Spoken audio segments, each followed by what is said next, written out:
the first Thursday kind of works for everyone, and that that's something we will want to continue with. I did discuss the timing and kind of back-end logistics for what needs to happen with the ELTAC subcommittee meetings with Augustin and Judy in terms of noticing requirements and things like that. But with that, I'd like to pass it off to Augustin. Thanks, Christopher. Good morning, everybody. So I guess the next topic on the agenda is the discussion of individual activities. So I guess we had two kind of subgroups, Judy's group and my group. Judy's group did a lot of the document review. They gathered documents of the existing documents that kind of meet this purpose.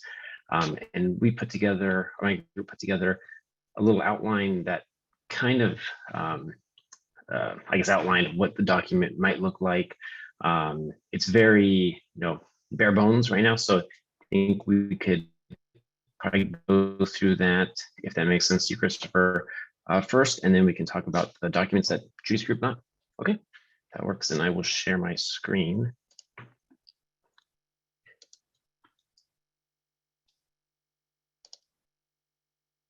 Okay. So this is a document that, again, I had a lot of help from the group, especially Peter. Thanks a lot for the assistance on getting this all set up. Make this bigger and put together a couple of, I guess, topics on what we thought or what I thought that would be relevant to have in this document. So I figured we would break it up into a couple sections. We have kind of the first section, which is the document background, which would have been the things like, what are the applications, limitations of the document? Why would we need to use this, or why would we need to use the new document? And some data quality objectives that would maybe be outlined per the document. That's something that I'd like to get input from the group to see what things should be in there, what things don't need to be in there, to make this kind of useful for everybody. There's also the kind of the middle section, the meat of this document, which would be the method validation. And that's something that I think we'll pull from the documents that Judy's group got and kind of put all the relevant information in there. And then the last section, which is I think something would be the criteria we need to generate. So what kind of data needs to be generated by the laboratories developing these methods? What kind of data should be required for the regulators, the people accrediting methods and actually approving the data, the method for use?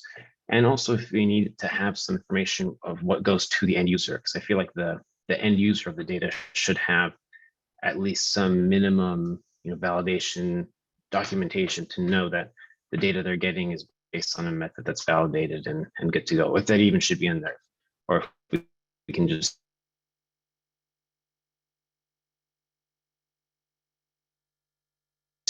have that all be handled by the accrediting body. Well, Sam put in some good notes. Peter and Diane also had some comments. So thanks for all the help there. But I guess we can go through one by one if that works for everybody.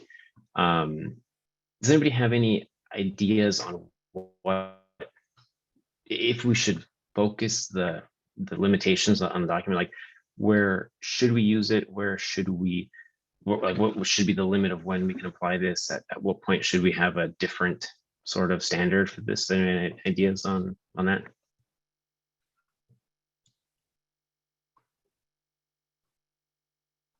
I do have a comment. In the Sure. document that I reviewed, it not only addressed new methods, but also modifications to methods and or applying a method to a new matrix. So that's not necessarily creating a brand new method, but a validation towards its use in a slightly different way, whether it be adding compounds or using different equipment than what is specified in the method. And then, like I say, for new matrices. So I don't know if we want to address that in here, whether we want to stick to just new methods or whether we want to provide, because truthfully, having come from the commercial lab side, validation of new methods or modifications is not necessarily on their radar as much as the validations required for a completely brand new method. Yeah, I agree. I think it'd be nice to have a kind of standardized framework, right, for any kind of change. So I think as we credit methods now through ELAP, everything's done per method, per analyte, per matrix type of situation. So I think if one of those three changes, I'm of the opinion that that method should be validated to make sure it works. Make sure that new analyte is suitable, or that method works for that matrix. So yeah, I agree. I think that we could set this up to be useful for all those applications. Do you think we should have it set up as different sections if you're changing a method or changing matrix, adding an analyte, or making a new method, to have three different sections, or could we apply the same kind of criteria to each change, to the same, change in the same way? Well, I reviewed EPA's SW846 document, and basically how they phrased it, it's a two-phase situation. The first phase, there's a proof of concept, which is designed specifically for both generating of a new method and modification or alteration of a method to a new matrix or a new piece of equipment. It all has to, it's dependent upon which version you're going, because if you're modifying an existing method, then they want you to test it in the matrix you want it to be applied to. If you're creating a brand new method, your proof of concept is done on a clean matrix. And then as part of the deeper full validation part of a brand new method, then you bring the matrices in. So it was one of those where it kind of looked at all the potential options you may have for modifying or generating a new method. Yeah, I think that makes sense. It would be the same kind of criteria for doing both. So yeah, I think it makes sense to have, upfront say, this is suitable for modifying a method, making a new method, or adding analytes. I think that makes sense. I'll put that in. Also taking notes. It looks like I'm not paying attention to that. I'm typing some notes for later. Hey, Augustine, So this that is works. Judy. Cool. Yeah. I wanted to add to what Carol said. I mean, she did a great job explaining what SW846 is doing with their document. I mean, that document's pretty old. That's the interesting thing about that document, but it appears to be relevant compared to what the other program agents or programs in the agency are doing. But what I'm thinking, just by looking at the different documents, and I've by no means gotten through all of the summaries yet, but one of the things that I think might be valuable if we can incorporate it would be like a decision tree, depending on whether or not you're going the route of method development or method modification, validation sort of thing. I mean, you got to validate regardless of which one you're doing, but method development does require something a little bit extra, as Carol already said, and that's actually true. We're seeing that with the new method document with under the Clean Water Act as well. So I'm thinking there might be a place for a decision tree here. Yeah, I think that's a great idea. We could just build it right into the beginning of the document so people know how to apply it and how to use it. That's perfect.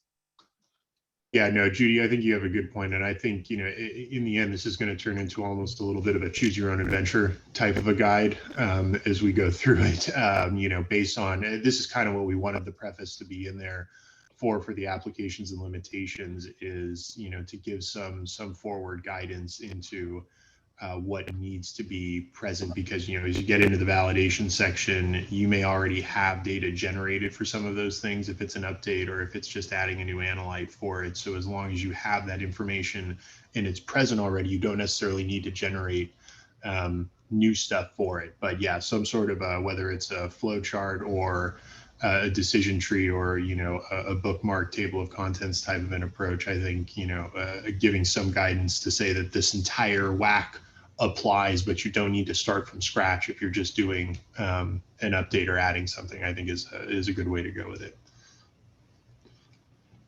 Yeah, I agree with that for sure.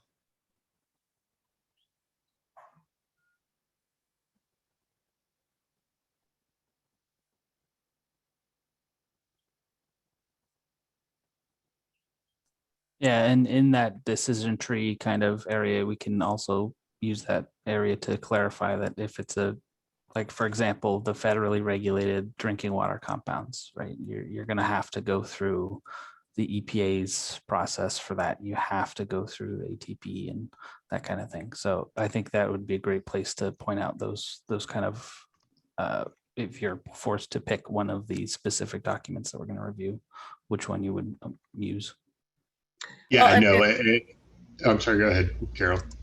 No, and it would be a good thing to specify, if you're aiming for this type of use, refer to this document for any additional criteria that may need to be obtained, or for specific directions on how to submit it, for submit your validation package or something like that. Absolutely. I think we should just stick to, if you follow this, you have a really good chance of having your method properly validated and ready for approval in whatever, for whatever use you want to have for it. Plus, it will give, even if it hasn't been incorporated into any specific guidance document or anything like that, the regulators or the end users could be confident in that if you've done all of these steps, you're in pretty good shape, which would give them more confidence in having you use it, as a method additions or something like that, before, that method gets promulgated or anything like that. So that's kind of where I see this document, is to get them in a great place to support their end users, and they would have there would be the confidence in their own method associated with any work that they were doing. I have a question. Go ahead, Diane. Well, I was trying to figure out how to work this. Now I've got a feedback. Are you guys hearing that? Or is it just me? I didn't hear any feedback, so I think it might just be on your end. Oh, good. It can drive me crazy and not you guys. I agree with Judy and Carol. The SW846 is performance-based versus the prescriptive Office of Water. And that'll give us enough flexibility to move forward to make changes that we would need to those methods, as long as the laboratories or the users know what it is that we need to do.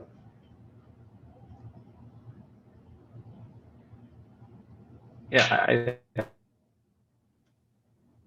think it would be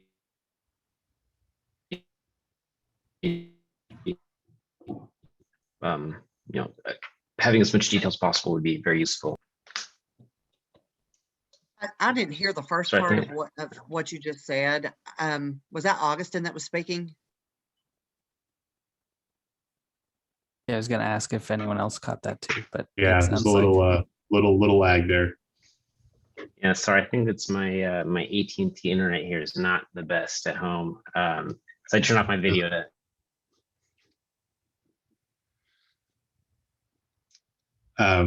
Okay, I was going to make one more comment before we I moved can on to the save some next of that section.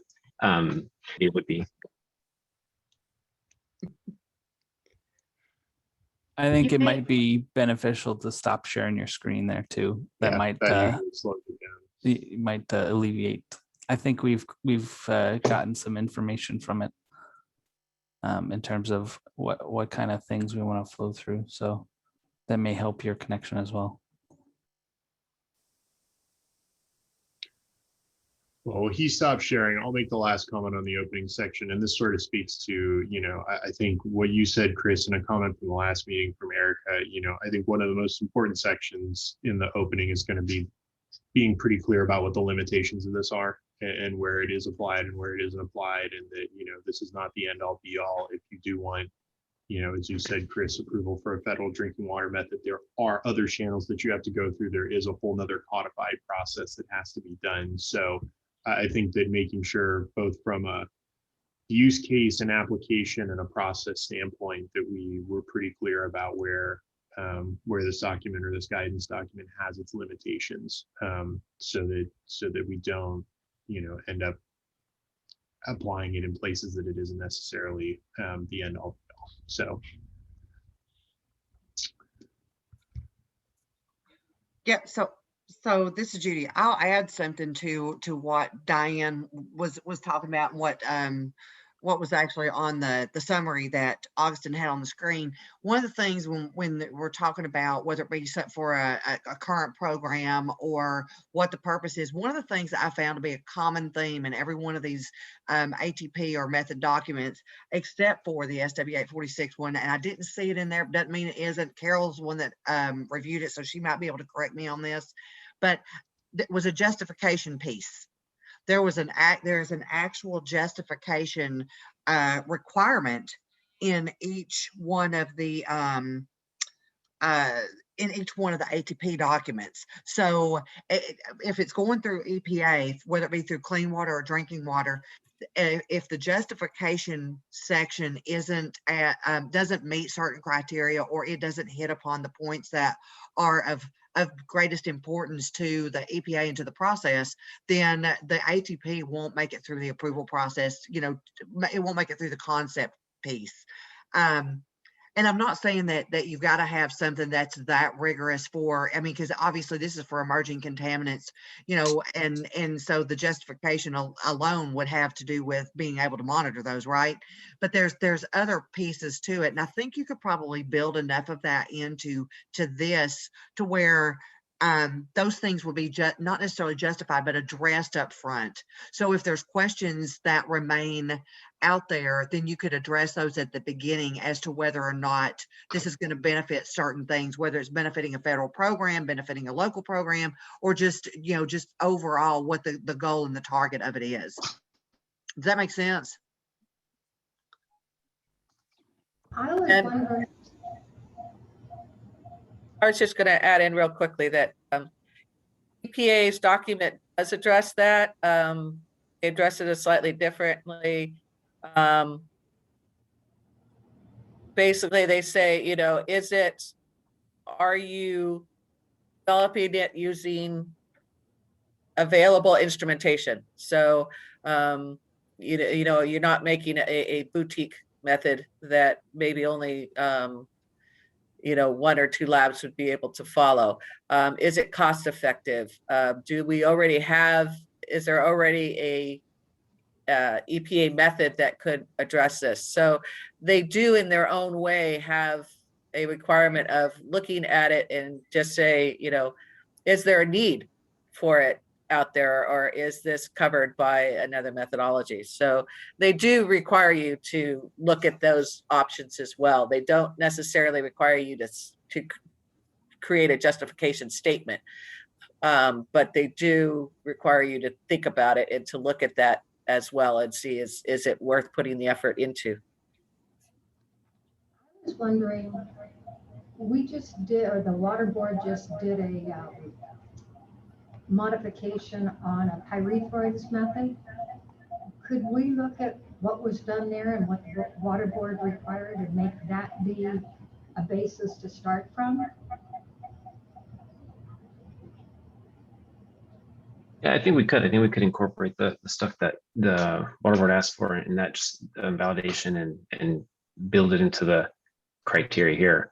I also like to make it a little bit maybe more vague or less specific, I guess we'll put it that way, so that it could be applicable kind of for future applications, and maybe things, I guess, to future proof it a little bit, so that we can cover things that maybe we don't know today or are going to change in 5 or 10 years or something. So yeah, I think we can totally include those things into this document. And everybody else made some great points. Thanks for all that, Judy. Is, I think, very useful things to include in this background and upfront information. So It that might kinda be good covers- to, it might be good to state that this in no way is to replace the requirements specified by the different the different various applications. So if you do want this to apply to EPA, you should still look at EPA's. If you do want it to apply to drinking water or the Water Quality Control Act, you need to go in and make sure you get any pieces that are missing, that this is just a kind of a starting place.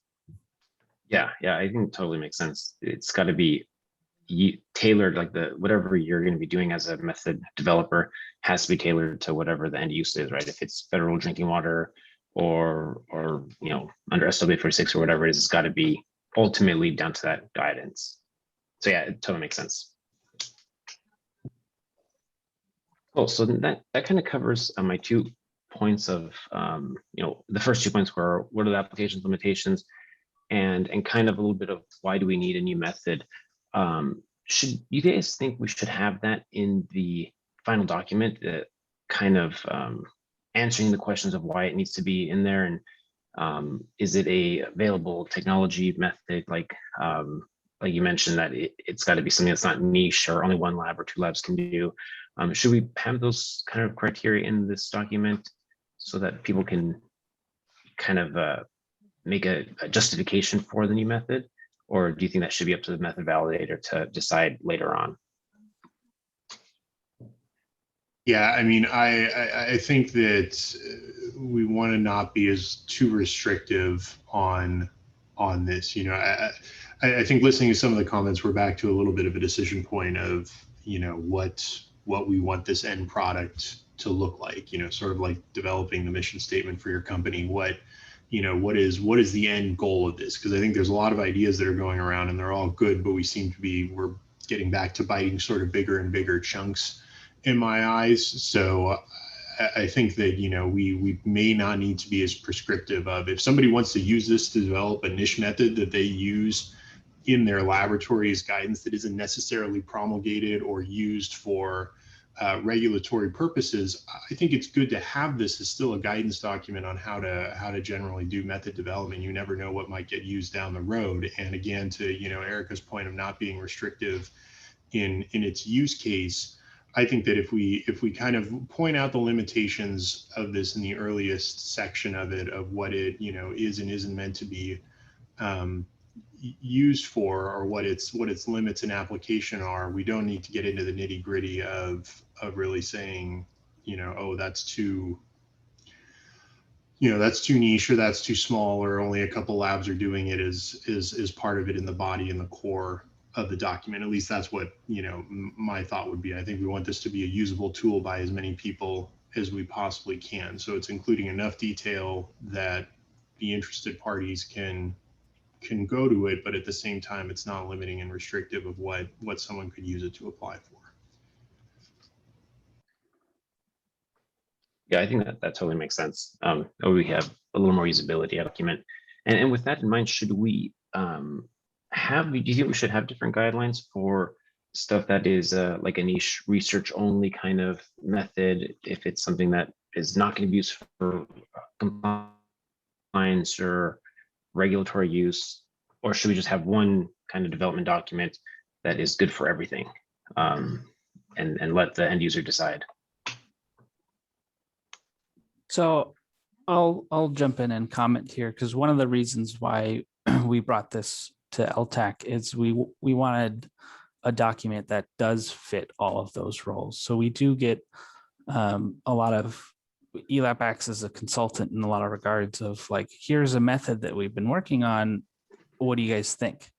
And so having some sort of concrete detail of like, well, it could be good for this because it meets these checkboxes. It could be good for this because it meets these checkboxes. Having something more like that would be beneficial to our state regulatory agencies, and it'll be beneficial to the laboratories, because we can say, the laboratories can look at it and say, okay, well, I developed it under this research type method, so that this is the criteria that I followed. I didn't go further down and look at other things in that way. So yes, would be very beneficial to have it be broadly applicable for every case. And we could put in a notation saying that if you want to go further with your method other than, in-house use, then you need to refer to the various guidance documents to submit it for actual application to Clean Water Act or whatever. That way, then we cover we allow them to, have confidence, and for the regulators to have confidence in the data that they're generating for their own use. And probably will put them steps ahead if they do want to address getting it added into one of the guidance documents. Yeah, I wouldn't split it out necessarily. Again, if you kind of think of it as a flow chart and a decision tree type of a thing, if researched, then these things are necessary. If not, then these, and here's the additional stuff that you may have to do. So I wouldn't split it out into a section. I would just, as Carol sort of pointed out, adding in the different subsections of the process of development, required for, not required for, best practice in, because in my mind, why are we around the table doing this? It's a bunch of people that are experts in laboratory areas that are trying to collectively put a best use or best practice guide together to both inform those on the regulatory side of what some of the things they may need to ask about or look for are, and from the laboratory side of providing some form of a flow and a process for what you could or should do to bring something online.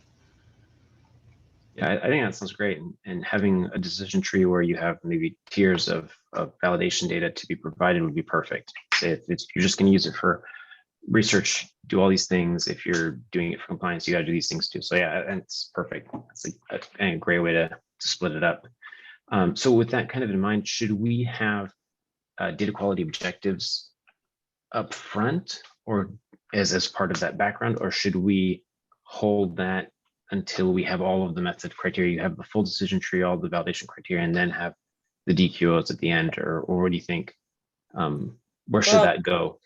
The way EPA approached it is to basically identify the scope and application of the proposed method. Basically, what is this method supposed to accomplish?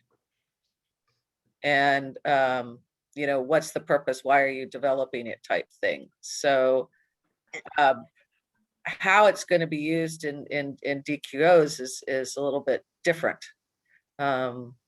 Is my thoughts. This is Judy.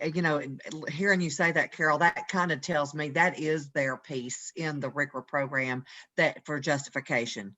If it is to identify scope and application and what it's supposed to accomplish, then that probably is the justification piece. It just doesn't call it out like the clean water and drinking water ATPs do. So, in my opinion, from a justification standpoint, DQOs kind of fall in line right behind that, if you will, because you're going to do a justification, but you need to understand your DQOs. So DQOs, basically comes down to the details of what you are trying to accomplish, what your end product needs to meet for your purpose. So just listening through this, what you guys are describing is basically a graduated process. So from the standpoint of if this is for research, for just understanding a particular chemical, and where do we intend to go with this method at some point, maybe depending on what we find, and that would be kind of the graduated process where the decision tree comes in. I'm looking for this is the technology that I'm using right now. We're just trying to characterize it, but what's the end? What are we looking for in the end? Are we looking to possibly regulate that? And is there a path in place to get to that point? And I think that's what this document will walk you through, which goes back to what Peter said about including everything kind of in one document with the pathways, being clearly pointed out. Yeah, I think it makes sense. So Augustine, I would leave a placeholder note in that for right now for where the data quality objectives go, and sort of see how, as we build this flow out, whether that's a leader in front of the actual method development scheme or something that comes after it. It's a necessary component any way you cut it, but I think that, as Judy sort of pointed out, it's going to be I think we're gonna have to flesh some of the rest of this out before we sort of really get that section and figure out what that looks like. Yeah, I agree. I have that note of putting it in and filling it in after we get the rest of the doc put together. So that makes perfect sense. Cool. So that works. So then the next kind of section is going to be the actual like nitty gritty of the method validation. And I put together a couple things that are based on what we do in our lab. And I think it's similar to what like the EPA TPs are. This is stuff that I think we could just pull from one of the EPA documents or the documents that the Dries group found. I don't know if we have to reinvent the wheel here because they've got a pretty good set of guidelines in those. So the stuff that I have in there is things like analyte stability, if it's compatible with matrix, what the hold times are, preservations, requirements for calibrations and calibration curves, LODs, a useful quantitation range, the precision and accuracy and robustness. So kind of the normal things. One thing that Peter mentioned when we were talking before is that these might not be applicable to all technologies, right? If you're doing talk stuff, it's probably different than chemistry or micro. So I don't know how we should put those different requirements in, or if we should say, hey, this is up to the best judgment of the user, do what you think is best, or should we have some more rigid things in there? I know this one's, I guess, on you, Peter, because it's going to be your expertise. Well, it is and it isn't, right? So, I mean, I think that if we holistically, granted, I'm the one weirdo swimming in the sea of chemists, I think that, if we look at the applicability for ELAP's purposes, they're accrediting across a bunch of different practice areas. It would be of my opinion that you can take a basic framework that exists. It's just translating some of those, words and some of those things into areas that apply for different practices. So I think that as we start to develop the tree or the flow chart or whatever it turns into, this will be just something that we need to play around with and explore a little bit of whether it's going to be split out into the same framework but by practice, or if you're going to have a single framework and then sub information for the practices that apply within it, because it's a question back to the chemist to some extent of whether this is applicable across all methods, all matrices for you guys as well, or whether there needs to be greater subdivision, whether you're doing drinking water versus wastewater versus solids, and if all of those same sort of rules apply. So, while this, I think, will be one of the simpler sections in terms of, not reinventing the wheel, because there's a lot of method development guidance that's out there already, how we sort of incorporate this from a use case for ELAP and for, the state and the regional boards to be able to apply it across different disciplines, I think is going to be one of the jobs of the group to figure out how best to present that. Well, one of the nice things about EPA's document is they did approach at least the proof of concept for both like a screening method and an actual, so the examples that they gave were a modification of a prep method based on some new equipment, and then development of a new screening method and how you address those things. So it at least gave you information for test methods that may be a present absence, positive, negative result, along with methods that are definitive and quantitative. So it was at least a place where you could look at and say, okay, how could we incorporate both potential types of methods and tests out there into a single document?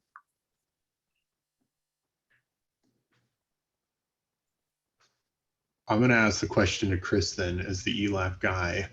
How many different, I guess from your perspective, obviously environmental chemistry is probably one of the bigger method areas that you guys have, but are there other, practice areas or discipline areas outside of microbiology and toxicity that you have an interest in this document potentially applying to?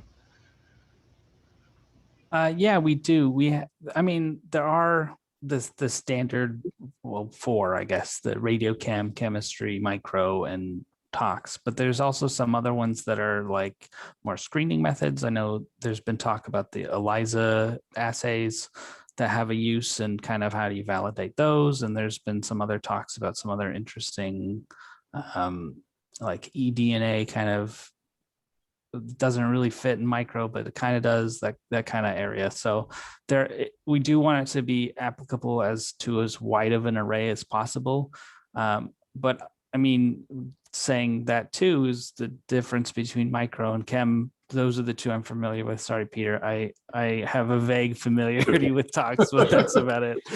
But those are huge in terms of how different they are, because micro, at least from my view as a chemist, is just kind of get a good guess, and versus chemistry, it's like, well, no, I know this to be within 5% or some very tight time period. So Yeah. we do need to have a bit of flexibility there in terms of what kind of testing it is applied to. But I think if we have some general categories, that'll at least put us in a good spot, even if not everything that we want or everything that's coming down the pipeline fits nicely into one of those. So Yeah, so it comes back to sort of a structural question of how is this going to be built so that there is applicability, whether you do it, by the major 4 practice areas that Chris talked about, and then, you have the pieces of the development pathway that apply within those, or whether you go big category by big category and you just,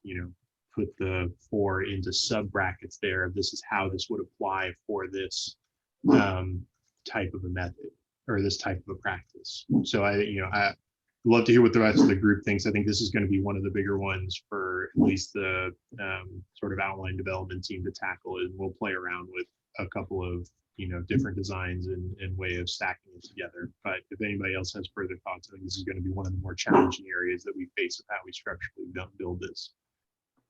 Yeah, Peter, this is Judy. So one of the things that comes to mind just listening to you talk about that is AOAC, as well as ASTM and a couple of other organizations have protocols, method validation protocols for specialty type technologies and analyses. So one of the things I can tell you that's being worked on right now is for qPCR and digital PCR for COVID wastewater and testing. And the Environmental Monitoring Coalition is working on no, wait a minute. It's not in EMC. It's in the ACIL and the ESS. They're working on an accreditation strategy or an assessment strategy right now for those particular technologies. So what I think will come out of that will be a focused document on that type of technology. I think when we move over into some of the more specialty things, I think what we'll find is that we can put together the general framework to kind of flesh out the right questions for technology that maybe doesn't quite fit in the categories of what Christopher just said. I mean, so you talk about 4 major practice areas, but the reality is there's certain things out there like ELISA and some of the other things that don't necessarily fit the thought process of typical. So I think we'll be able to put the right kind of thought process in there. We'll just have to be careful about how we do it.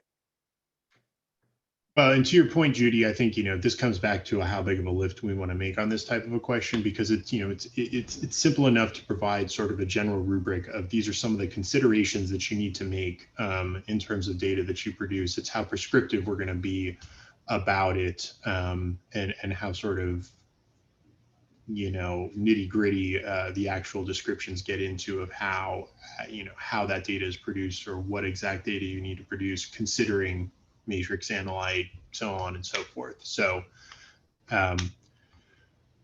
yeah, I think, to your point, I think we can, it should be pretty doable, and there are parallel processes going on to it. And I think what I don't think we'll end up with is something as detailed as, in your example, what ACIL is working on. That's going to be, a nice big fat document on its own. I think, again, if we keep it a little more general, we should be in okay shape, and just sort of refer to these are the things that you need to produce, not, giving exact precision numbers or anything like that. Just you should know what the precision of the test is, and that should be part of the data that's produced as part of the validation.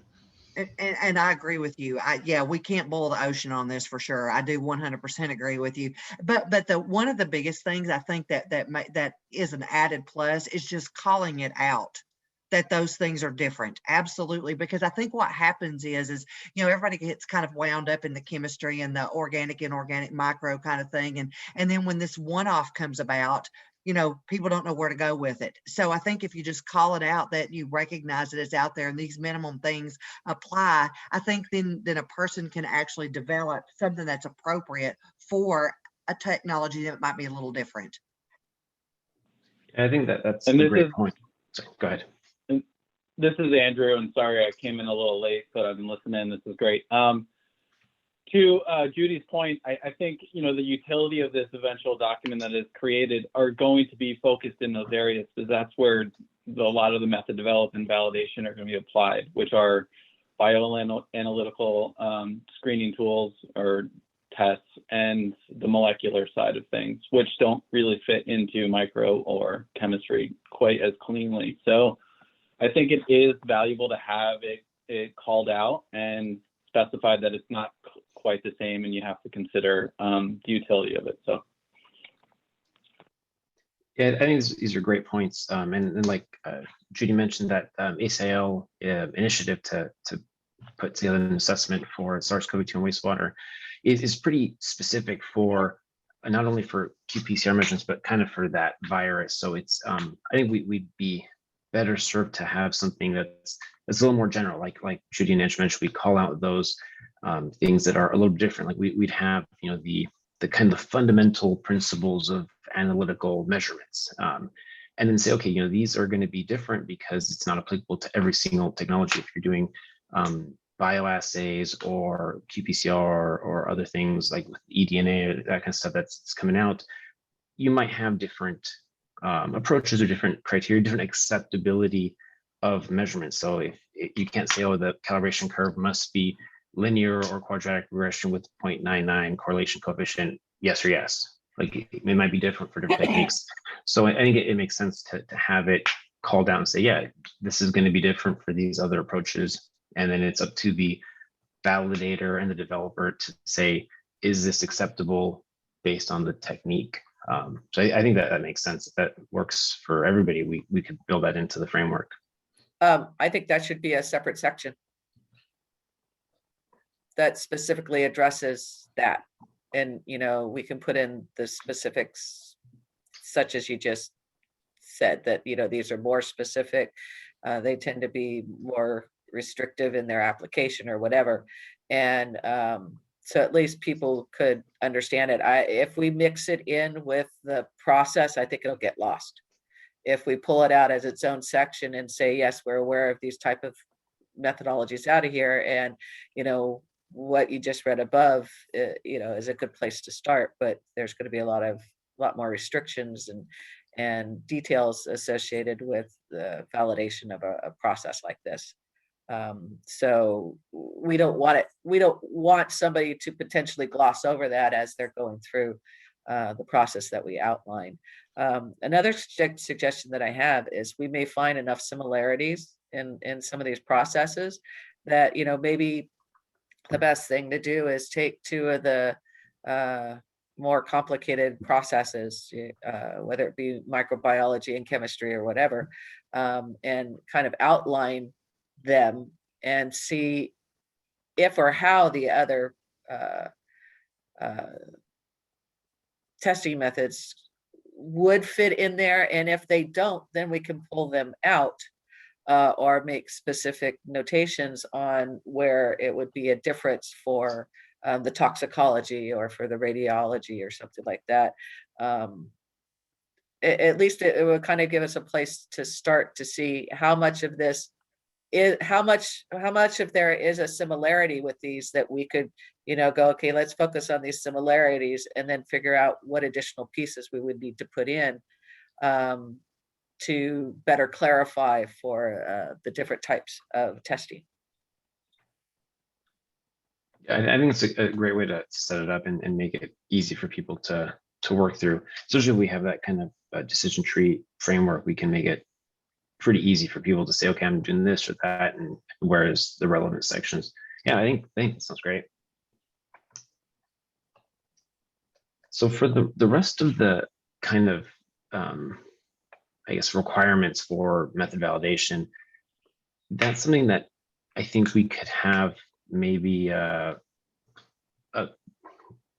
call or some sort of collaborative thing with Judy's group. If you guys can pull the things that are critical, we can put them in here, or how would you like to do that, Judy, to incorporate the stuff from the documents that you guys found?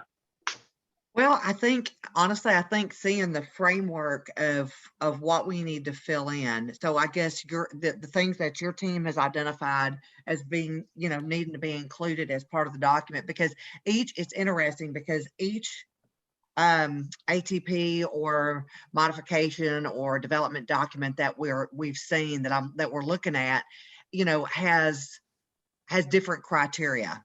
And some of them don't even identify criteria for certain things. Like, for instance, one of the things that I think is very interesting is that for SW 846, especially, they give minimum guidelines for quality control. So they'll start you out with 80 to 120, 70 to 130, whatever it is, for certain types of quality control. And I don't know that. One of the things that we're going to have to do is make sure that if we're going to specify, we need to talk about what the Clean Water Act and the Drinking Water Act and SB 846 is saying, or we may just want to put together a table and do it from the standpoint of type of sample, go back to that whole justification process and that decision tree, and understand that the minimum quality control will be represented this way. And it could be, once we get it all compiled, that there's enough similarity to where we can truly bring it all together and make it such that it satisfies all of the criteria. I'm not really sure yet. I just know that we've got a number of resources that we're pulling from, and my hope is by the time, somewhere between now and the next meeting, we'll have a better understanding of the comparability of the finer points of each procedure. Cool. Yeah, I think that's perfect then, and that works, and we can kind of use that as leave a placeholder in the outline, and when you have that kind of information and understanding of what is needed and what people want and is required, we can build that in. That'd be perfect. Yeah, we have the summaries. We just haven't had an opportunity to compare them all. Yeah, there's a lot, I'm sure, out there. So it's definitely a lot of effort for sure. But yeah, I think that'd be perfect. Cool. So once we kind of iron out the requirements and all that stuff, and that'll be obviously an iterative process of getting that decision tree sorted out and make sure it makes sense for everything. Then I do think that we should have a section at the end which lists what is needed. So oftentimes I see some of these, not oftentimes, but sometimes I've seen these documents where they say, oh, this is what you kind of should follow, and then the thing ends. And then some auditor or assessor comes in and say, oh, I'd like to see this data, but it's very nebulous to what is actually required. So it'd be nice to have kind of just a guidance of what data should be generated. Like if you're assessing this method as a accreditor, what kind of stuff should you demand of the laboratory? What kind of things should they be able to produce so that you have confidence in assessing it from ELTAC's perspective and be confident that that method is being performed well? What kind of data should the lab generate and maybe continue to generate, whether it's on an ongoing basis or a one-time whatever requirement? Kind of just like a list or table of documents required. What do you guys think? Is that something that's useful, or would it be not useful? Should we leave it kind of open so that it's more applicable, or what do you guys think? And I guess maybe for Christopher, what is, from that perspective, ELAC, what would be more useful? I like that. Oh, hang on, I'm getting notes here. I like that in terms of like what kind of materials would be required. I think we can crafted to be kind of generic. So, there has to be a demonstration of precision and accuracy. There has to be, these kinds of things. And these are the recommended minimum quality control type samples. So you need to have an LCS. It has to be run per batch, that kind of thing. I know TNI has a list of kind of items to consider when you're validating your methods. I don't like how they've outlined it in TNI because you should consider all of these things, but it doesn't really go into any detail. So that might be a good framework. Another thought might be some sort of like almost template type thing of here's all of the things that you're going to need to have if a state regulatory agency wants to consider using this. So like, here's an MDL or LOD or LOQ study. Here's a real world robustness test, and not everything would necessarily need to be required because that goes back to the decision tree, but having something that the lab can take and use directly. I know a lot of the new EPA methods have a very quick summary of all of the QC that's at the very end of the method. And I know a lot of labs just kind of ignore what's directly listed in the method of do all these things and looks directly at the table and just goes based off the table of, oh, the QC says this, so I need to do that. So something like that, we got to be careful if we want to make sure that they read all of the important bits at the beginning versus the end here. So something like that. That makes sense. Yeah. That brings something to mind, actually. So it makes me wonder if maybe as part of this, you're talking about documents that may or may not be required for the intended use or the initially stated use. So it makes me wonder if maybe a matrix, and I don't know how easy this would be to develop or how hard it would be to develop, but I would certainly like to investigate it, because I think what you could do is you could give that list that you're talking about of documents or data or other things that are required in order to get through this process. But in the list, you could have like a matrix of this is required for approval through clean water, approval through drinking water, depending on how you want to list it. And you could just put an X, like if it says IDOC. Well, if you're ever going for accreditation, that's going to be required for every program. So that's going to be X'd off across all programs. But if it's, it could be something else. It could be how the MDL is generated, how, it could be a number of things. Could be whether or not the correlation coefficient meets this criteria or this criteria. Could be whether or not you're looking at RSD or RSD, or depending on how you're actually viewing your calibrations, and those sorts of things. And depending on how you frame that, it may or may not meet every program's expectation, because as you can see, when you look at an SW846 calibration coefficient requirement, it's different than what's expected under other programs. So those are the things that have kind of strayed from one another over the years, or they've never been together programmatically. And I think this is an opportunity to take a look at that and kind of bring some reality as to what is truly needed. I think a matrix could show those differences or those similarities. Yeah, I think that'd be hugely useful because, like you said, there's all kinds of fragmentation in different programs and different requirements, different things. So it's not so obvious. Having like a matrix like that at the end of the documents showing this is what you need to generate if you want to be approved in California, or if you want to do it for SW46 or Clean Water Act or whatever, would be super helpful, I think. It kind of brings up another question that Sam mentioned in the document of how often should the document be updated and who's going to be responsible for updating it, because that'd be a thing that would need to stay up to date as those programs change. Not that the federal government's going to change that quickly or that much, but still when they change, we'd have to, I guess, if every once in a while update those things. But yeah, I think that'd be hugely helpful. And it seems like, sorry, go ahead. Here's a thought. All along, we keep talking about this is a general approach, and if you need it to apply to something specific, you need to go to those specific guidance documents. And now suddenly we're talking about implementing those guidance, the specifics of those guidance documents into our document. And so that kind of is like defeating the purpose that we originally set out in having a general guideline that it could apply to almost anything.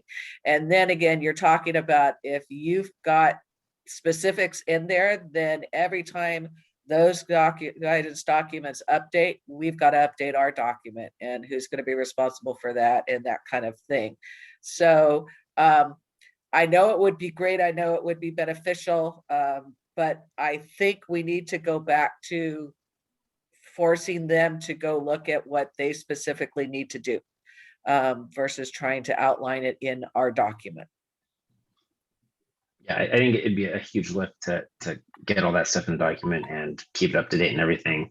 But yeah, something like that I think would be a kind of decision we can take as this gets finalized or gets closer. We could say, yeah, we don't want to include criteria for other programs, or we do, or yeah, I think it makes sense. I think Carol's, it's a good point because it kind of disagrees with what we had said at the beginning. So to keep in mind, I'll add it to the parking lot of ideas, and something we can consider going forward. But I think it's cool. I think it's a neat idea, at least. So I'd like to suggest that maybe if we're going to include specifics like this, that we say these are the recommended ranges, like this is a recommended piece, and this is based off of whatever document it came from, right? So this is a recommended process for California for drinking water because it came from EPA's ATP, right? So something like that, if we're going to have one of these matrices, because I think the matrix would still be really beneficial, especially for a lot of our state agencies of like, well, this is what our panel of experts recommended. And then in terms of who's going to update it, well, it will be updated by ELTAC. It's going to be ELTAC's document. ELAP will definitely help out with depending on how much this gets used on. Hey, this needs to be updated. We have a new directive from US EPA. Hey, this needs to be updated because one of our state agencies wants to specify this further. And so I think this is going to be an ongoing document for ELTAC in just in terms of the proof of its work. But I know what everyone's saying is we don't want to touch it too much and too often because that does create quite a lift for everyone here of just being on top of it and updating it and constantly changing it. But I think I anticipate this is going to be a living document. It'll be updated eventually, just because processes will change and new technology will come out and things are constantly evolving. I mean, that's kind of the reason why we need it in the first place. So yeah, I think that makes sense. And with that in mind, we can kind of tailor it to be maybe a little less vague. So I had sorry, I have my smart speakers talking to me everywhere. So we can have, what I thought is we would have it, pretty vague and pretty general so that it would be applicable to a lot of different things. But what Christopher mentioned is, as technology changes or improves or new things come out, we could have the ELTAC, the future ELTAC of whoever's on there, update it again and say, hey, we see a need, or the state entities or whoever's requesting a method sees a need for an update, and that particular technology or unique thing could be added as needed. So maybe the document doesn't have to be so vague. It could be a little more specific to what we're doing now, and have it be less future-proof if it's going to be updated somewhat recently, regularly, maybe every couple of years or something as things come up. Might make it a little bit easier, I guess, so you don't have to think of every single possible option on our end and put that burden on future ELTACs as new technology comes out. I think that totally makes sense. And so with the other information required, I have on the outline that we need to have data required for the accrediting agency or the method validator, data required by the laboratory, which would be, I think, pretty similar, maybe not exactly the same, but it would be kind of similar list. But also, should we have a section that requires, or that states what kind of data is required by the end user of the data? Because oftentimes I feel like maybe the end user might not be so familiar with the laboratory processes or the analytical techniques or those kind of things, and they kind of just want to know the number, right? I want to know how many of emerging contaminant X is in my lake or in my body of water or whatever it is. And maybe they won't be so concerned with the technique or the method, but should they know of what the acceptable accuracy or precision of that measurement is? Because sometimes you say, oh, it has 25 units of whatever in this body of water, but what if the experimental certainty is huge and that 25 could be 200 or 1,000 or something? Should we have that as part of the data so that when this data goes to end users, they can understand it, or is that too much for this document? What do you guys think?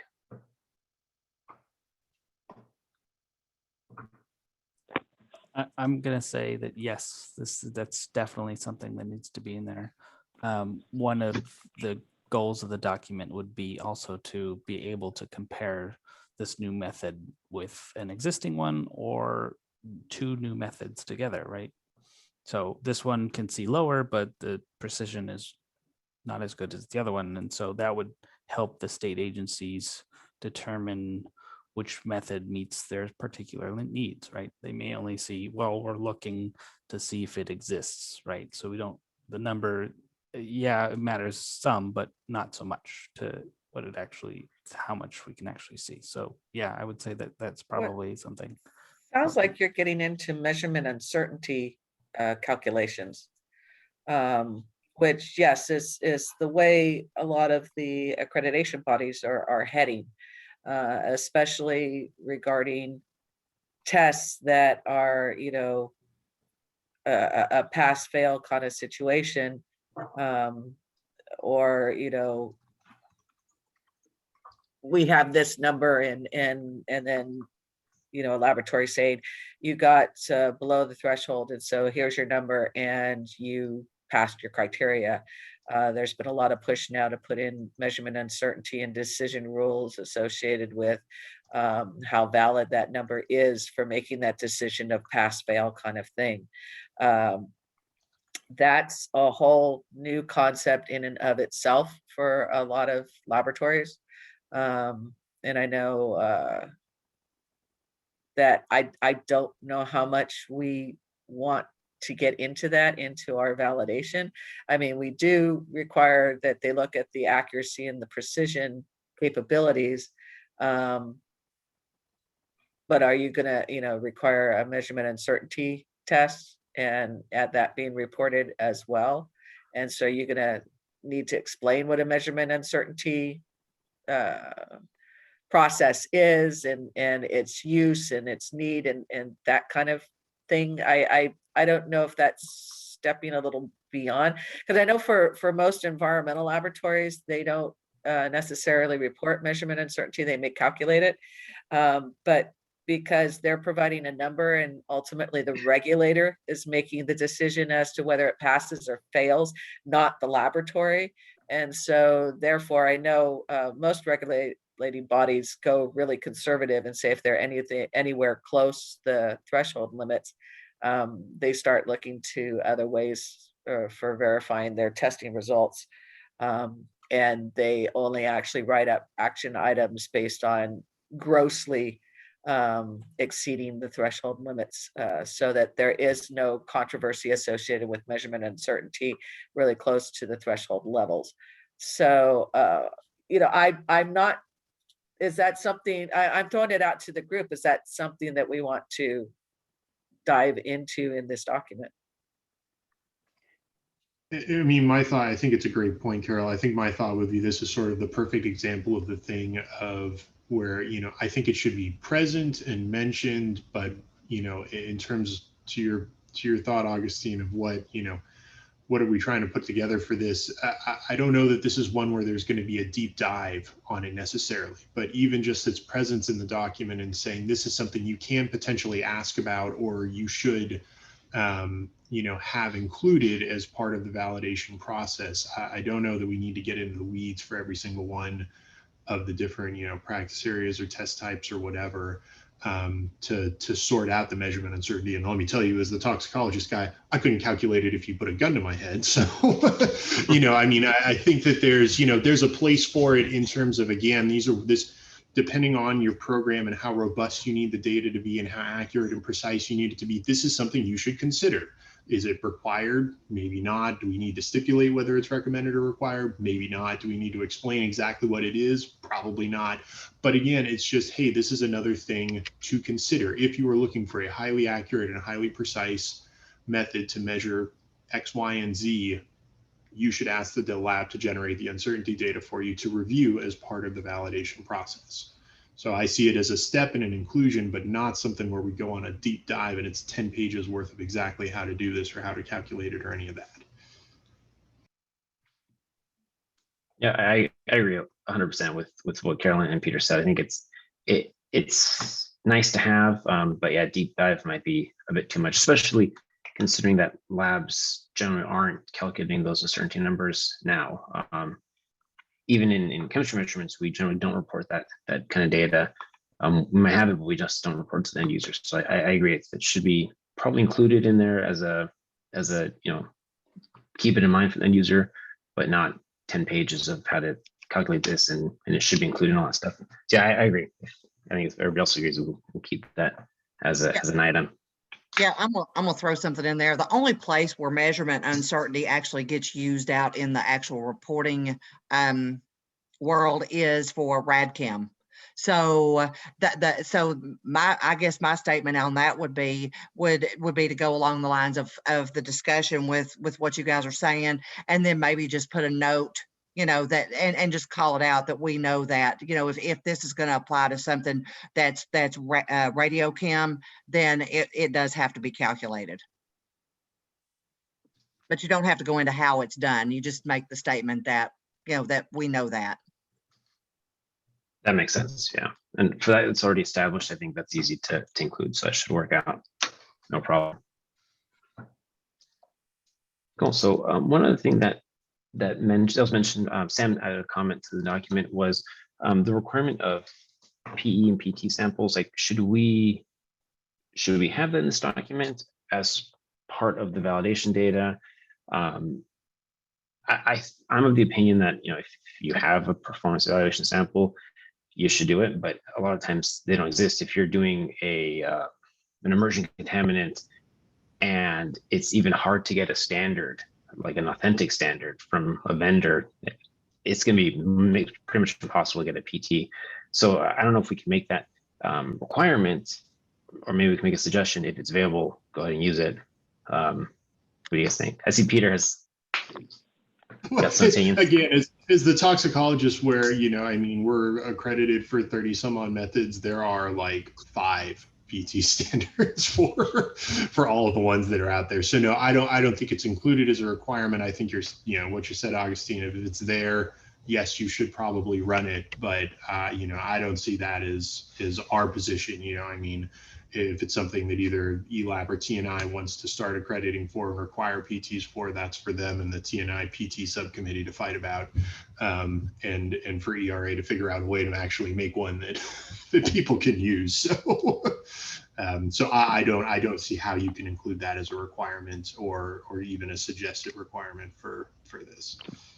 That's one that we push them to go to the guidelines, because I know for EPA and SW846, they require PTs or an interlaboratory or multi-laboratory study, interlaboratory study. So that is a requirement to try to get something added to SW846. But that's, again, something that I would say regarding PTs and that kind of thing and multi-laboratory studies, you got to go look at your guidance. Yeah, this is Andrew. I want to kind of caution the use of requirement here, just because for different programs there may be different applications of what they want to see to approve the use of a method that's been validated by the laboratory. So You know, suggestions, fine. Like requirements, probably not. And then if you're going to go with a recommendation to use this, maybe at least an alternative approach, like Carol just said, is multi-laboratory approach or something like that, because there's not going to be a lot of availability of PTs, especially when you're working with like CECs and things like that. So it's definitely going to be a potential roadblock if you put it in as a requirement. Yeah, and yeah, in my mind, and sorry, Judy, I'll let you go in a second. This certainly can't be a requirement. You know, again, I think that if you look at this as a best practice type of a document, it's, you know, let's mention it, let's have it included, let's have it be part of it in there of, hey, if you're looking for an extra level of robustness in, you know, measuring laboratory comparison or whatever, you can do an intercal study or you can do a round robin or you can have the PT, but it can't be a requirement. I think in terms of ELAP's point of view, for adding points, we will want to know, at least if there's no PT available, how difficult was it to create the laboratory standard? You know, just at least some kind of mention of what a reasonable alternative would be to demonstrating that the laboratory can perform the method, right? So PTs if available, that'd be great, but like we're talking about here, there's probably not going to be available at all. So just sort of what the laboratory did to use to demonstrate its accuracy and precision, and kind of how difficult is it to hold in standard. You know, it's a little tricky in terms of accrediting laboratories that for methods that don't have some way for us to verify that the lab can do it. And so just at least some sort of mention that if PTs are available, you have to do those. If not, here are a few options to demonstrate the method's ability. So something, at least a mention. Yeah, so this is Judy. One of the things that comes to mind on that is the capability. When you set these methods up, you're typically going to have a primary standard and a secondary standard. So one's going to verify the other. The other thing is depending on where you get those from, and I think somebody else already mentioned this, if they are coming from one of the PT providers, because they actually do provide quality control samples outside of the proficiency testing, they can actually make a blind at just about any concentration you want it made at. You don't have to tell them exactly what you want made. You can just say, hey, I need a blind sample between 1 and 5, whatever. Provide that to us. We'll do the analysis, and then you let us know how we did. So that there is that option. So there are some options out there that will work for that, and it won't work for everything, of course. But for things that are a little bit more common, you would probably be able to accomplish it that way. I certainly wouldn't put it in there as a requirement to do that, but it certainly is an option for what you just described, Christopher. Yeah, I think Judy, I'm sorry, I think you bring up the good point, Judy, of, you know, again, so if we look at this as the best practice guidance idea, you know, let's list all of these potential thoughts and pathways and give people the options of, you know, these are some ideas if we want to comment on the robustness of it, we can, but you know, I think that again, this should be sort of an ideas vault, if you will, of different ways of approaching it, so that, you know, all of the interested parties, the labs, the regulators, the state, you know, sort of have this and have, you know, the thoughts of how powerful or how useful that information is in getting to the end of the validation. Yeah, I think that's kind of a great way to put it, to have like the best practices and what you should try to do type stuff in there. And like you mentioned, you could try to get a blind sample if it's not a true PT, you know, with a multi-lab study, at least a blind sample so you know how you're doing. I think that we can include those kind of suggestions in the document and have people try to do the best they can, I guess is the whole point. So yeah, I think that totally makes sense. So the last thing that I have on my outline of comments was something that Peter mentioned. I don't know if you want to jump on it, but it was, do we need to get inclusion of a process for application? Is that something that should be included in the document? It might be outside of the of what the document would encompass, but I don't know what the group thinks. This was a throw out that I had. I think the answer is probably no. But you know, just as I mentioned, as we're going through, you know, talking about validation, the different types, you know, is there a place or a need for, you know, how this having some form of guidance on how this process is even engaged? You know, because if I'm a laboratory and I'm sitting there and saying, yeah, I'm contemplating developing this new method in here. I wonder what the proper step is. Is it I need to do all of this stuff first and then go to ELAP or go to the state for it? It is that I need to get sponsored by, you know, whoever my regulatory agency is that's asking me to produce this data. Is there any guidance that needs to be given as to the actual steps in this so people don't, you know, come to Chris with piles of papers in hands and saying, I'm ready to get my method adopted or accredited for, please. And Chris, this isn't the way that this goes. So, you know, I don't know that it's in the purview of this, but I wanted to ask from, you know, at least ELAP's perspective, whether that's a part of this process.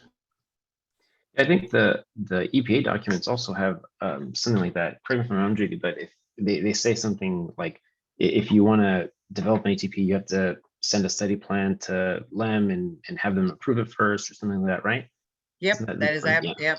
That's absolutely correct. You have to have a study plan, and that also is part of that justification. So there's the justification process and a study plan. So, and both of which have to be approved by the EPA for you to even move forward with what you're doing. Now, oddly enough, depending on what it is, I mean, there's room for you know, negotiation on certain things depending on what it is, but it's a pretty cut and dried process. I mean, the expectation is laid out there pretty good in the ATP document, and you know, just from the expectation of what documents are supposed to be submitted for the process. So yeah, it is in there. So this is Andrew, and you know, an application would be ideal if it was standardized across all programs, but it seems like there's going to be different approaches depending on whether or not this is like part of a federal program or if this is a state-specific need or a program-specific need. Like for instance, the ATP process for Clean Water Act has to go through me for the EPA, so which would be weird. To have all applications of this need go through me. So it's I would say that the application is good in practice, but I want to focus more on what kind of Augustin was talking about, which was, you know, can we come up with like a somewhat of a list of here's the information you should have at hand and available and kind of ongoing until you get approval from the program to use it. And here are some like ways to do it. Either, you know, speak to your regional board permit authority, you know, or speak to the QA officer, or speak to the specific agency that is going to be, you know, requesting this monitoring or this method. So it's going to be different all across, and I think that's the problem. That's the kind of difficulty of having an application. But maybe we can put some language in, say, have this at hand, and then contact, you know, in certain scenarios, this is who you contact, and then, you know, they'll have a process to go forward, to move forward. So I got two things here. One is totally right with Andrew. We get these kind of requests from various entities that can start at the laboratory. Sometimes it's directed by statute. So like microplastics, to develop the method that didn't exist, this legislature said, develop this method and it's needed. So, you know, there's not really a great kind of like application process in terms of what already exists, because it's all over the place. I think at least if it's going to be brought to ELAP to offer for accreditation, then we would like to be involved as early as possible. Just it helps our assessors, it helps us build our capability and communicate with who we need to and that kind of thing. But it's really up to the regulatory entity of whether or not the accreditation portion is needed. So this document's going to be widely applicable. So I think, like Andrew said, having a list of here's what you should have, as a laboratory, when you're developing these things, here's, 5 general categories and 6 different ways to fill each one of these not requirements, but suggestions, guidelines. I think that would be good. And then the second thing is, I know Corinne typed in chat, the folks who view this webcast publicly won't be able to see that chat. So if Corinne, if you want me to read it, I can. If you want to read your chat comment, that would be great for the folks that won't be able to see it.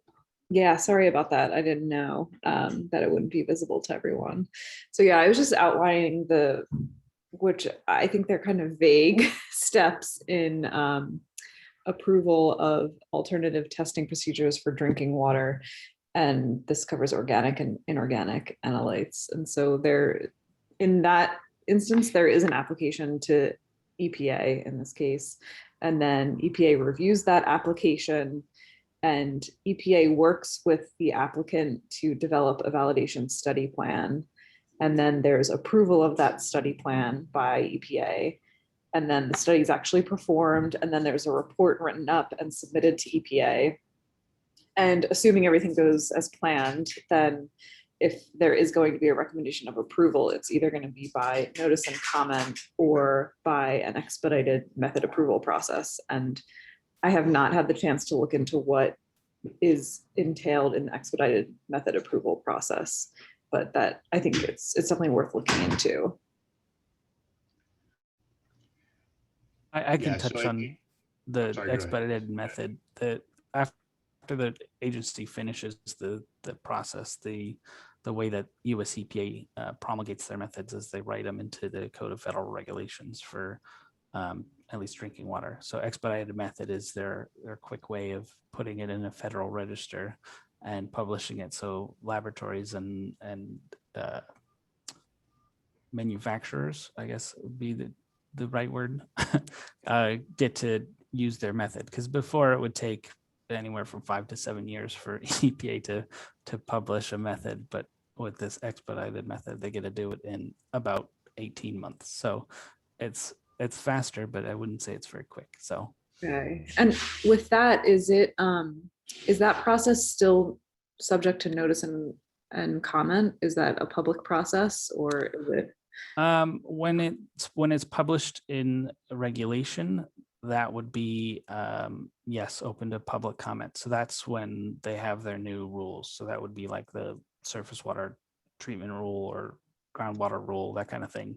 Those go out to public comment. With the expedited method, they have the ATP process to say that this method is just as good as all of the other methods that we have listed. And so here's another opportunity that you guys have.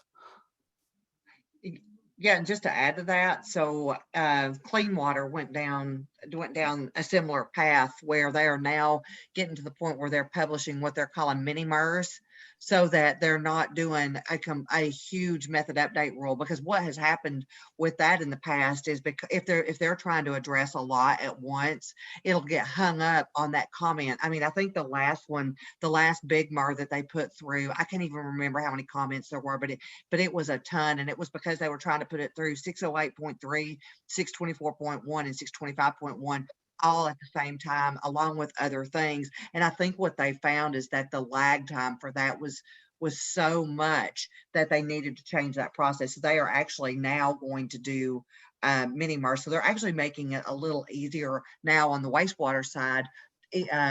But you're right, drinking water had already done something similar. And then through the methods innovation rule, ORCR had gotten away completely from promulgation.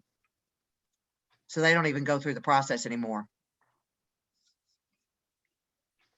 Yeah, and this would be a little bit different here in California. And one of the reasons why we want the document out is so that we have some sort of at least guidelines to follow when our agencies are selecting methods, just because the EPA process does take a long time. And it's for compounds that the EPA wants. So, for instance, the PFAS methods in drinking water, 537.1 and 533, those aren't promulgated anywhere because the EPA developed them, but doesn't actually regulate any of those entities. So any public comments on what methods would be appropriate would fall under whatever public comment periods that the regulatory entities have. So a permit application or a regulation that they're developing or something like that. So that would fall under that category. But this document's more towards what are some of the minimum things that an agency should consider when they're selecting what methods would be available to test for whatever they're regulating. So.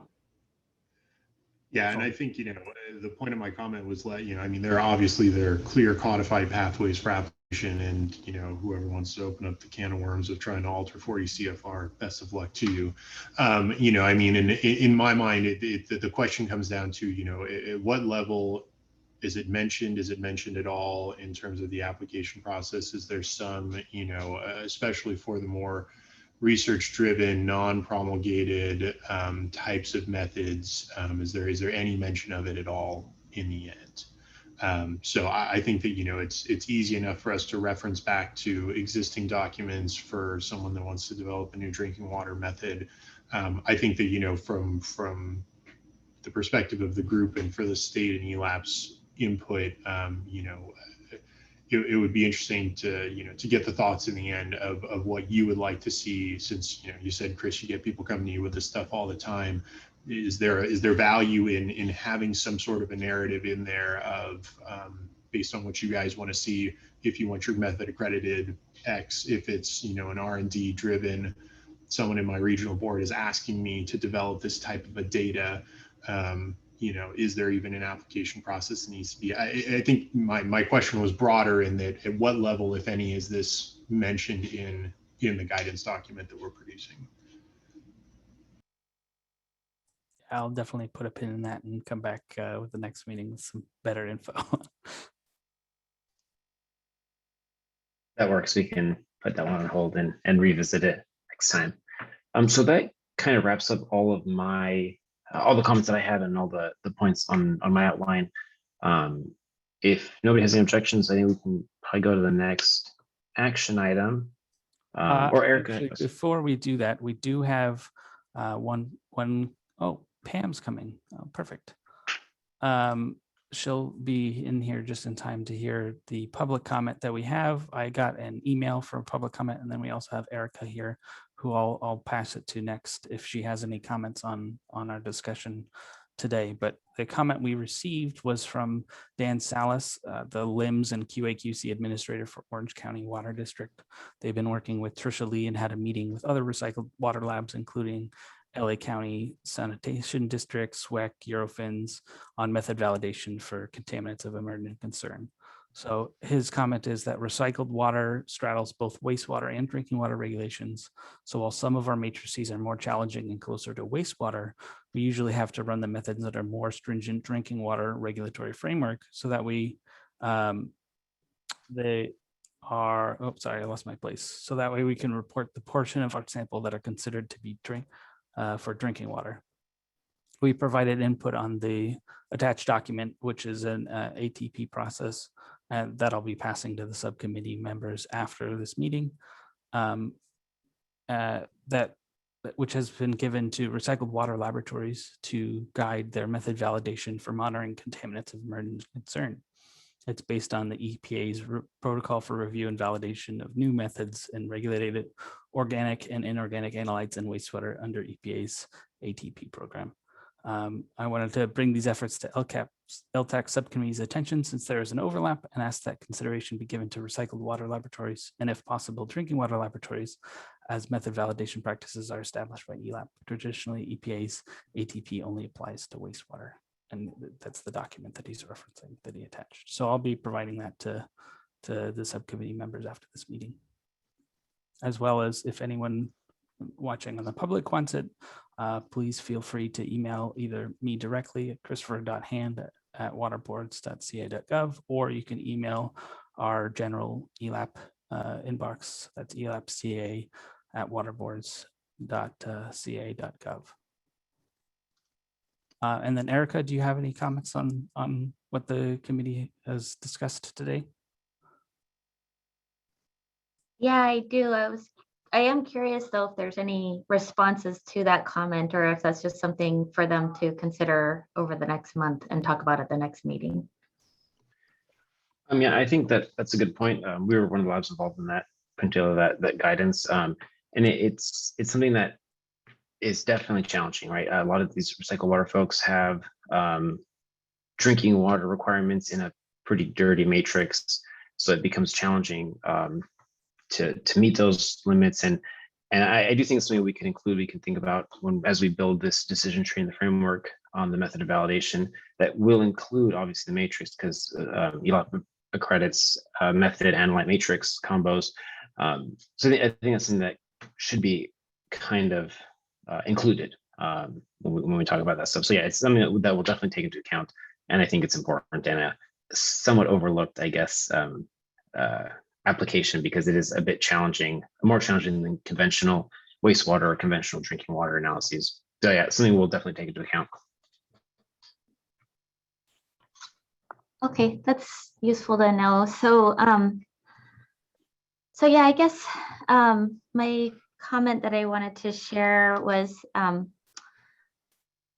you know, I appreciated kind of the reminders about this being a guidance and kind of the back and forth conversation where people accidentally are referring to these as requirements versus guidance, which I think is the intention.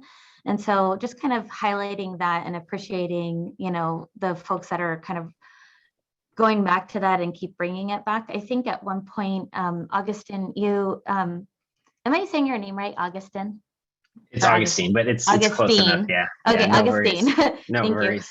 you. That Augustine, you had kind of talked a little bit about a mission statement for this document. And I think it would be really useful if that was somehow written out and put, you know, made available early on as you guys are kind of, you know, going through these discussions, so that there is kind of a way to really go back and look at, you know, it seems like everybody kind of has a good understanding of what that is, but getting it kind of really explicit would be useful. If you guys already have something and can comment on that, that's useful. That, you know, I'd appreciate that. But that is one of the comments. And then I don't know if I should keep going or let you respond, and then I'd like to maybe potentially ask another comment.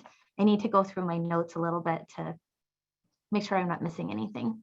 Sure. Yeah, I think that makes sense. Doing a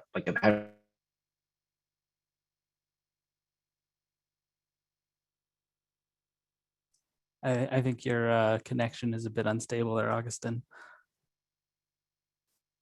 Also, since we're waiting for him to reestablish a good connection, I just do want to give a time check. It is 10:37, and so we want to make sure we get out of here before Corinne has to leave, just to verify that we're meeting the next, or we set up our next meeting date, or confirm it, I guess I should say. Move on there. Can you hear me, guys? Can you hear me okay? Yes. Okay, perfect. Yeah, so that's a good point about setting up the mission statement. I think Carol also reminded us that we were kind of getting off track at one point of doing stuff that we said we weren't going to do. So yeah, I think it's a good point. And having mission statement up front and then building the document with that in mind would be useful, just so we kind of stay on track. So we will definitely do that.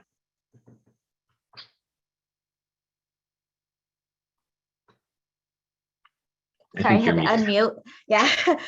So the other question that I'd be interested in hearing some feedback on, I thought it was kind of a really interesting example, bringing up the SARS-CoV-2 monitoring of wastewater, and that is really kind of a very unique and special situation. And, you know, that you may have a place in this document where you're providing some level of guidance around those sorts of nuanced methods that don't necessarily fit under, you know, clearly under any of the four main buckets that ELAP tends to commonly work on. And I guess along those lines, I mean, so far we have had, we actually started a statewide monitoring program for SARS-CoV-2. It's, there's some acceptance of the variations in the methods that are even available. None of them are ELAP accredited. We developed the people organizing the program, and Andrew's involved, so we have a lot of great guidance there. But there was a standard operating procedure that we asked the laboratories if they could to please, try to consider that we'd like them to follow this, but have some minimum requirements. And along the lines of needing to move forward, sometimes in the absence of a standardized approach or some sort of an accreditation process that in that specific time and place didn't really it didn't seem like it was ready, but we still moved forward with a statewide monitoring plan because it was a public health response, and it was something that is likely going to be useful in the grand scheme of things, even though the data is not necessarily comparable between laboratories per se. But there's a lot of utility in the trends that are being generated through the process. And so I guess I'm kind of curious what you guys think, how this guidance document would look at scenarios that are, not all of them are going to be emergency based. We are in a pandemic, and that was the impetus of moving forward so quickly. But in general, if you have kind of a fringe method, and you have a potential need to initiate some sort of characterization, and you have a method that based off of the program lead is good enough and ready to proceed, and what would this guidance do to potentially restrict or kind of slow down that process, I guess, is what I'm wondering. I think it would actually be I think the goal hopefully would be to make that process easier, right? If we have a situation like an emergency situation like this pandemic or anything else, an emergent contaminant that people find and it needs to be analyzed right away or whatever's going on, they can hopefully they'd be able to turn to this document and say, hey, this is what I need to do to get this method validated and get data of acceptable quality without having to reinvent the wheel or do tons of digging and research and find out, should I do this, should I do that? So I think the goal would be to make it easier, definitely not hard, definitely not to make things more restrictive, but give people a guidance and a framework on how to work on this stuff. Yeah, I mean, my thought, Erica, would be again, I don't think the goal of this is to be restrictive in any way. This is sort of back to the entry level flow chart, choose your own adventure type of a thing is, as Augustine pointed out, I think the goal is to, hey, if I have an emergency use case and I really need to do something here, look, somebody's already kind of given me a checklist of some of the things that I should look at, like, for your example, comparability of standard operating procedures between labs. Are there key pieces of information that I should look for uniformity in, or should I ask for additional data? I think, since the document is meant to cover everything from, nationally, federal, promulgated type of a method development to, hey, this thing just popped up and I want to gather some information on it. My, accuracy and precision, I'm willing to have some wiggle room on it. I think in the different sections of this, the goal is to just get as much best practice level information out there so that you, as the deciding party, if you are the regulator and you want to collect the data, you just have a little more information at your fingertips to be able to aid you in that process, as opposed to saying, oh, well, this didn't get these 3 boxes checked, therefore I need to start over at square one. So I don't see this as being prescriptive and restrictive as much as informative and guiding. Okay. Yeah, this is Andrew. If I may just add to Augustine and Peter's comments, Erica, we were very lucky and fortunate to utilize the DPR2 QAP, which had all this information kind of pre-set, and we were say, here, laboratories, use this as your guidance, and this is your document to develop your method, and we'll, as long as you meet those quality requirements and you inform quality, then you can participate and you can do this. And I think that if we use this document in the same kind of manner as suggested elements of method validation that can inform quality, and leave it up to the program to determine whether or not it's applicable to what they need, then I think it will better your program or better your needs. Whereas not labeling it as restrictive, like Peter's saying, where you're putting requirements in that you must meet these, but it's also a way to kind of give guidance to the laboratories. Hey, use this. This is what we want to see before you can start applying that method for your program. And I think that's the way this can be very helpful for your program. Okay, thank you so much. Appreciate it. All right, and then that's going to be it. I did receive another public comment from Maria Noller. She's with the San Diego Public Utilities Department. They're excited to see the list that their team will release as guidance and requirements for the method development package.